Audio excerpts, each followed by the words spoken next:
Hello everyone, and welcome to another beer review. Now today we're doing a Wednesday video, and I wasn't sure which beer to do today.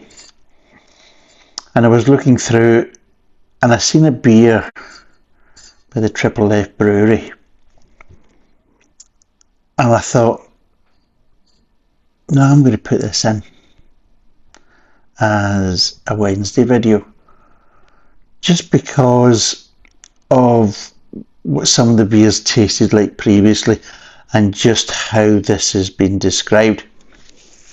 Now it's a bit strange because the best beer we've tasted from the Triple F Brewery has been their Moondance Pale Ale, which I initially thought was going to be as bad as the previous ones, which were really quite overhopped and really quite bad to a certain degree. So today we're doing Lady Eleanor, which is an extra pale ale. Now, it could be on the same bent as their Moondance.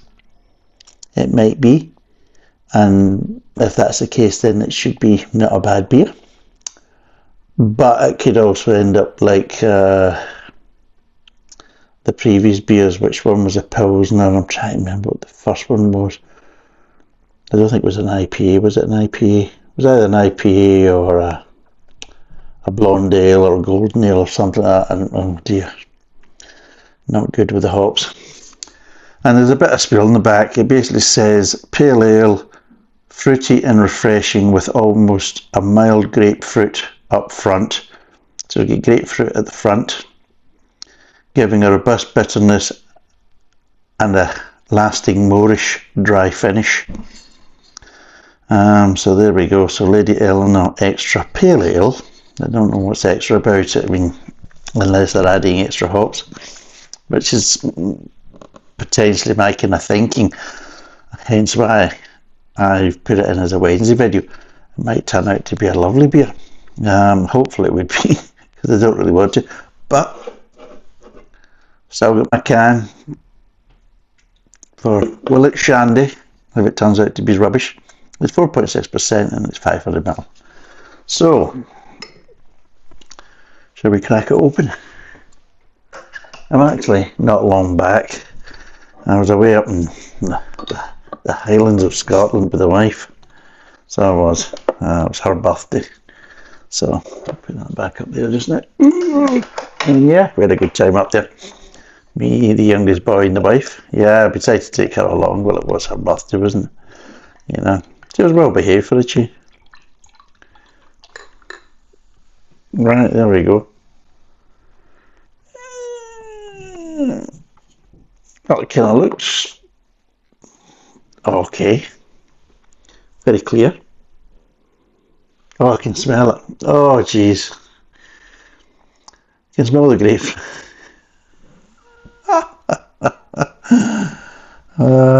Dear, oh dear. Right. Yeah. Get grapefruit. Yeah. Maybe a hint of grain. Just with the right kind of grapefruit smell, and then it just almost like smells slightly gingerish because of it.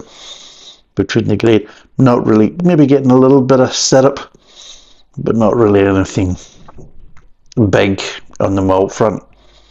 Just hops and a little bit of grain, and the two of them mixed together is giving slight light ginger vibes, you know.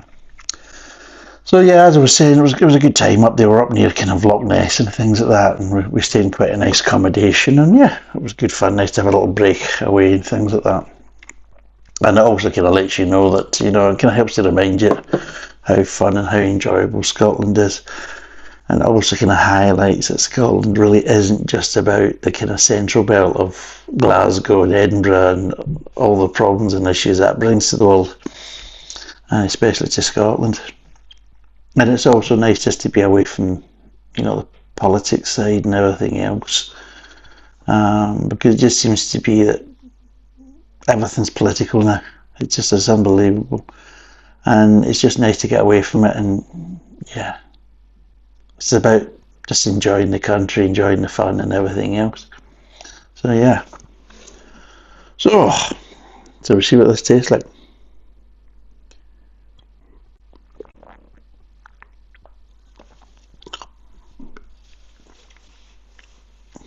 Yeah. Yeah, well,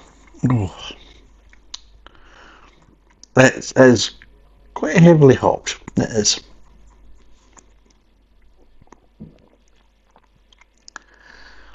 I think there's a bit of pine there at the back end there. It's just I'm just trying to see how much is going to develop, but yeah, there's that piney kind of sourness at the back end.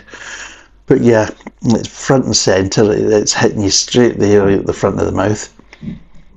So it is. For me, initially, first impressions, it isn't as bad as the first two that we tried, but it's not as good.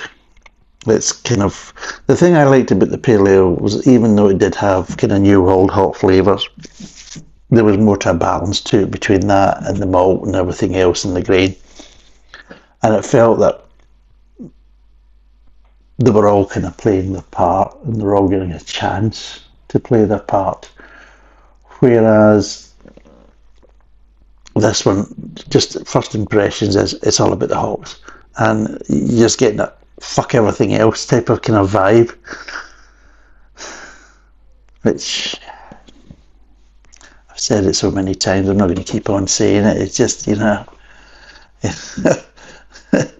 there's a reason why certain beers have done so well and lasted so long and had such a good reputation, and most of that's down to good quality ingredients,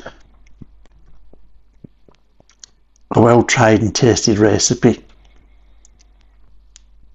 and based round about balance with nice body and everything else, you know, and consistency to the brew as well.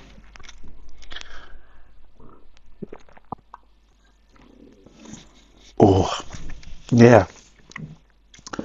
I mean, the hop flavours aren't too bad at the front of the mouth, and probably the first half of the mid-tongue.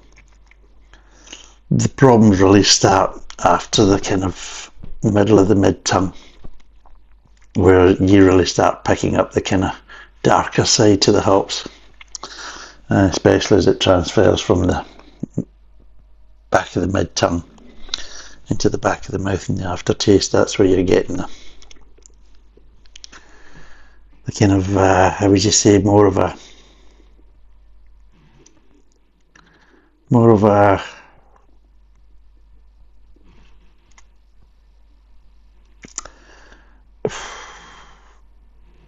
more piney and more of the kind of pithy accents from the, you know, the kind of grapefruit, that type of stuff. So you're not just getting the piney bit, but you're getting that kind of slightly pithiness as well.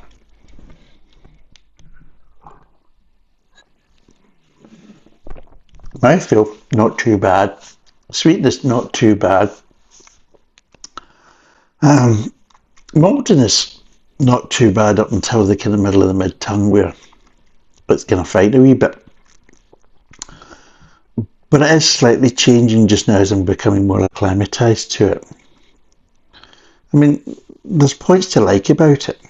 There's also points that maybe not my cup of tea, but there is points to like about it. But yeah, it is definitely based around the hops. And yeah, there is that kind of pininess. It's not as bad as I thought it was going to be when I had the first couple of sips. It's maybe slightly kind of dying down a bit. It's still there, but it's not too bad. It's not the worst I've had, thank God. Again, really not my kind of first choice in beers, or my second, or my third, or my fourth, or my fifth. You can see where this is going, don't you?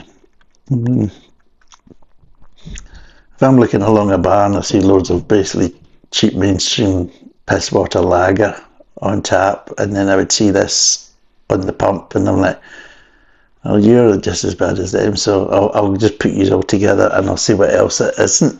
kind of connected to the kind of shit end of the beer industry, you know what I mean? That's my own opinion. I'm sure other people have a different one. I'm sure other people think, an extra pale ale made with New World hops, can you get any better? Well, that's fine. I don't fucking think so. I'm thinking, can you get any worse? But yeah, everybody's entitled to their opinion, and whatever they like is whatever they like. That's great, but just because you like it doesn't mean I'm going to fucking like it, and vice versa.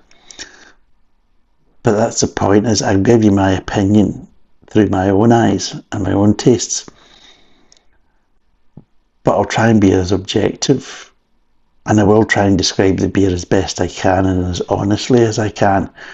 So if you are into these, I mean, if you're into kind of craft beer and I don't like it, then there's probably a good chance you'll probably like it, you know. So take it as a reversal. And it's got to be honest.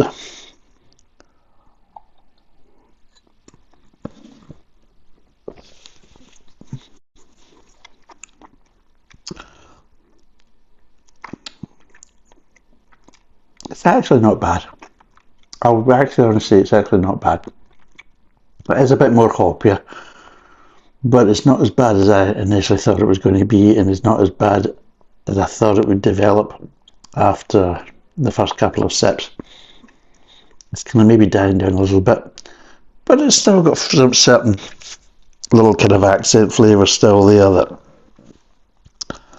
aren't really my cup of tea, and there's one certain flavour that always annoys me, and yeah, there's a little bit of that there. And it just kind of lingers a little bit, and you can feel it sometimes when you breathe in through your mouth. You get accents of it at the back of the throat, and it's like, yeah, that pininess. And I'm sorry, I just don't like it, and I just don't understand why you'd want it in a beer. You know, I mean, I like savoury things more than probably sweet things. I like pickles and everything else. I like all these type of things, but I'm just not a fan of pininess. And there is a bit there. Not as much as I thought there was going to be, but there's still a bit there, to the point as it is kind of annoying me a bit. Not a lot, but still a bit. So let's break down these flavours.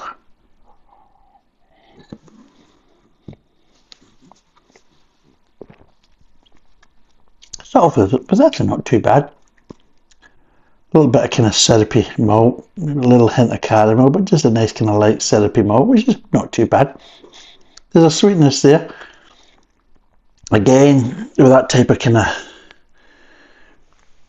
light kind of sweetness and that type of stuff, and the light syrupiness that you're getting makes me think that how much is that sweetness really down to the malt, and how much is it really down to inverted sugars? Such is life. The grain's actually not too bad. There's a nice kind of, it's almost like kind of cracker, like, you know, kind of cracker, or light toastedness to it, which is quite nice. And the thing is, with the front of the mouth, you're also getting straight away accents of grapefruit. There's no hiding it. It's in there. So you're getting that, and then moves on to the kind of mid-tongue. And yeah, everyone's okay, because everyone's all basically still there, and everything is still kind of present and being able to identify and enjoy. So you've still got that kind of malty syrupiness, you've still got the nice little bit of kind of light toasted grain, you've still got the sweetness, and everything is fine. You know, you've still got the grapefruit accents and everything else. But the problem is when it gets to kind of the middle of the mid-tongue, that's where you start getting the darker side. You start getting little hints of that kind of pininess. You start getting the kind of pithiness kind of accent slightly coming through. You're kind of losing that clean edge of the grapefruit, and you're getting the kind of more darker kind of pithy and sour kind of side of it. And while that's kind of coming in, it's taking the edge off the malt. You're kind of losing a bit of the sweetness. You're almost lost the grain, and you're thinking, Jesus, it's just, they start to come in, and it's like throwing the toys at the pram, you know. It's like, Jesus. And you're like, and for me, I just, but that's a good thing. You know, like, you know, that's progressive, is it? And okay, throw away good flavours and replace them with kind of off, nasty flavours. Let's be totally honest. I mean, I like bitterness and everything else. I quite like a bit of sharpness. But again, I just don't understand why people want kind of toilet cleaner kind of flavours in the beer. I just don't understand that. And I don't understand why you want to kind of mask over really nice traditional flavours. Flavours that you need them all in the ale even to make this over-hopped kind of concoction. But to try and kind of kill it off and think that's a success, you know, I think, oh, this goes wonderful now. We're starting to lose the malty flavours, we've lost the grain, that type of stuff. Even the sweetness is kind of being affected by this kind of slight sharpness coming from the kind of darker hopper flavours, you know, hop flavours, and you're thinking, yeah, that's you must be cock a hoop, you know, getting that effect. I mean, it's probably just what you wanted. You know, and for me, I just don't understand. I just don't understand why. And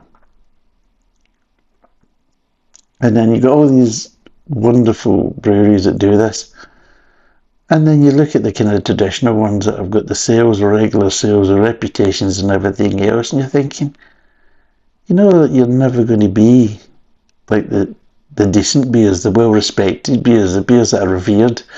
You're never going to get there making this type of guff.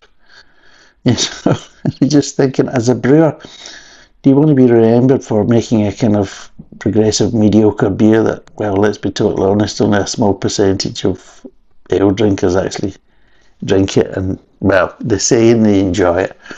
I don't know how much they actually enjoy it, or how much they just want to kind of be part of the gang and kind of pretend to be trendy and with it, because I do think there's a bit of that going on.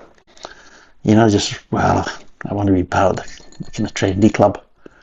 You know, I don't want to be seen as an old traditional ale drinker, you know, an old man with white in his beard and that type of stuff, grey through his hair, and a humongous sized cock. Don't know how I would describe it. It wasn't me, but you never know.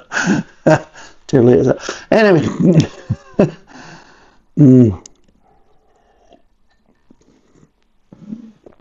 Back in the mouth, well, you get a bit of lingering pine at the back of the mouth and the aftertaste. Yeah, the other flavours, well, they're almost kind of overshadowed, but it gets to that point, so I couldn't really quite tell you when they kind of dissipated, but I think it's fairly quickly in the back of the mouth, to be totally honest. So, yeah. But Jesus, I'm still getting this bloody pain, and it's just lingering about like a BBC presenter at a fucking kindergarten. Oh, did I mention the BBC? Oh, Jesus, it's amazing. I used to actually like the BBC.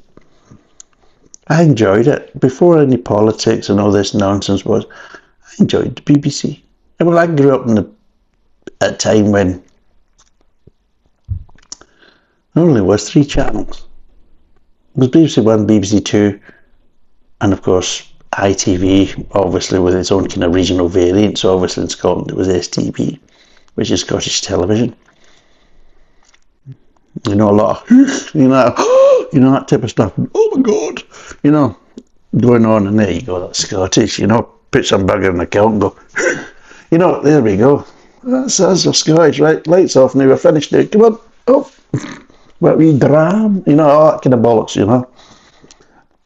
We dangle a tap. Look, it's a Scottish production. Oh, marvellous. Oh, could be my tartan undergarments, you know, that type of shit. But anyway, to get down to it was, I actually quite enjoyed it. When I was a kid, I quite liked the BBC. I would probably say I watched more BBC than I did ITV. I'll be totally honest. I'm not saying that I didn't like ITV. I loved Minder and all these type of things, and Of Vita's Pet, all these type of things over in the back. But yeah, quite liked the Sweeney and all these type of things that were in the was going about as well and things like that. But I liked the BBC and things like that. I liked the professionals as well on ITV. But growing up, I enjoyed it. I didn't get a kind of vibe of political bias or this kind of stuff, or they had a kind of agenda or a narrative. You know, obviously, well, looking back, you're thinking, well, I used to watch fucking Jimmy Savile a lot. I fucking even wrote a letter to Jimmy Savile when he was doing his Jim Will Fix It. He rejected me. Bastard. Should have set a photograph in. Me with swimming trunks. I'd have been on that fucking show like a shot, I can assure you. A packet of fucking 10-pack of Craven A cigarettes for the way home. Oh, but anyway. So yes, I'm not against the BBC and everything else, and I've paid the license fee and everything else over the years. I don't pay the license fee now, but I don't watch television. And I don't really watch live television or things like that. I just really don't. I sometimes watch it when I'm round at friends' houses, but that doesn't require me to need a TV license. So that's their fucking problem, not mine. But yes, I don't kind of bother with all that kind of shit. I mean, if I want to see live football, I'd rather go to a stadium to watch it. You know, call me old, you know, but that's how we used to do it. You know, there wasn't much football on live growing up. So if you wanted to see football, you went to the game.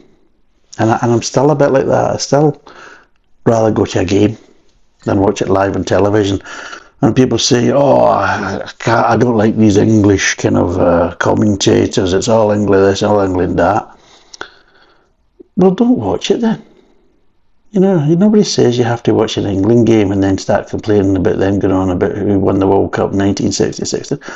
If that annoys you, don't fucking watch it. You know, it's really is that fucking simple. Or if you really want to bypass, you know, the commentators and all that Englishness, well, go to the fucking game then. You know, don't just sit in your house and complain. Get off your arse and go and actually support the team. You know, that kind of bollocks, you know, that can't be fucked with all that nonsense, you know. Arseholes. So yeah, and yeah, the BBC is quite kind of opinionated and biased and everything else. And yeah, I don't agree with that. I really honestly don't. And I think if you've got a license fee and you're acting like that, and yeah, especially when you're coming out with certain things, you know, to do with kind of more social matters and society's kind of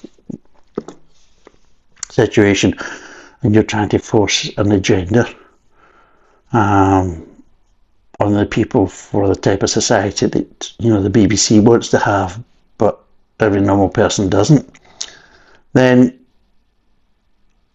you really have to think, well, if they're going to continue, you're going to have to get away with it, you know, get rid of the actual license fee and make it a commercial. Either that, or they rein themselves in, stop all this nonsense, actually act impartial instead of just saying they're impartial, and then maybe you can get away with it. But another thing I don't understand is if you've got a commercial arm that you're making money off of, and that commercial arm was originally started and funded by the British taxpayer with a licence fee, then my view is that the money you make from that should be taken off the licence fee. So the licence fee should be coming down. It shouldn't be rising all the time while you're also still getting additional income, which also includes selling productions and shows that you've made using the licence fee that you're now selling for a profit that you're keeping, but it doesn't seem to affect your licence fee budget, whereas I think it's unfair. So if you're making stuff out of commercial stuff, then the money you make should come off the amount you're actually getting from the licence fee then, so it then becomes balanced. This idea of just taking it as an additional fee that, hey, well, it's just fortuitous. I'm sorry, I don't agree with that. That's kind of ripping the piss. It's like trying to have the best of both worlds. And again, I don't think that's fair. It's not fair for the other kind of commercial TV stations in the UK, and it's also not fair on the people who pay the licence fee. I think that's disingenuous and well, I think it's really a bit kind of lacking morals. As a surprise from the BBC. But yeah, yeah, I'm trying to like this. I really am trying to like this. There's bits I do like about it. I like the kind of maltiness. I like the bit of sweetness. I really do like the kind of light toasted kind of grains and everything else. I like all these type of things. I like the body and the mouthfeel. I just don't like these horrible accent flavours, especially at the back end.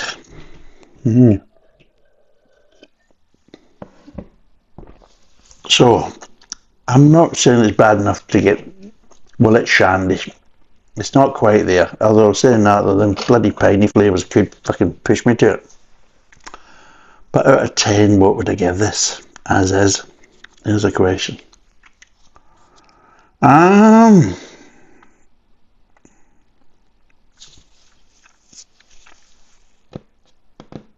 going to give it a 4.5. So because I'm also taking in the kind of price of the beer as well. And again, unfortunately, it kind of falls under the same issue a lot of breweries have, that what they're charging compared to kind of equivalents in supermarkets, there's a big difference. Now, I understand that sometimes supermarkets are pushing breweries to hit a price point, and a lot of times they're making very little on these beers that they're supplying to the big supermarkets, and then the supermarkets are adding their main markup on. So out of the sale of the beer in the supermarket, especially on the ale side, the supermarkets are making a heck of a lot more than the brewery. I understand that, and I certainly don't think that's a good thing, and I certainly don't agree with that. But you've also got to look in the basis as that's who you're competing against. So if you're charging £3 plus for a bottle, and you're up against, bottles that are around about the kind of 180, 190, what hope have you got of people buying really from your brewery, from that point of view? Because people think, well, fine, I'll just go to the supermarket and get a Timothy Taylor Landlord or Timothy Taylor Bolt Maker or something like that, or an Old Cure, so that's the type of thing you're up against. And go and get a Rig Welter from Black Sheep or something. And you're looking at that thinking, you're really kind of selling yourself short because you can't compete, So you've got to kind of make it more attractive, and you'll get more sales. Yeah, you may be making less per bottle, but you're selling a heck of a lot more bottles, and in the long run, you get a good chance of making more money. From that point of view. So on that, yes, it's a 4.5 out of 10. Would I recommend it? Well, if you like these kind of flavours, if you like these kind of hoppy flavours of the grapefruit, pithiness, pininess, then yeah, you would like the other things. You would probably like the kind of sweetness. I don't know if you'd even notice the grains, but you would like the body and mouth feel and everything else which would go with it. Me, I'm not into these kind of flavours, so that's what's kind of dragging the mark down, let's be totally honest. But if you're into these flavours, then yeah, give it a go. You can buy it from the website, and like I said, they're very nice and helpful. The customer service and everything else, I've got no qualms with, and I said that right at the start. So just dealing with them and everything else is a pleasure. I'll be honest, it's a pleasure, and yeah, fair play to them. But yeah, I just think quite a few of the beers just really aren't for me. Hopefully we'll get onto the kind of darker ones that will change, but the lighter ones, less so, I would definitely say. But anyway, 4.6%, 500ml. I got 4.5 out of 10. Thanks for watching. Cheers. Bye for now.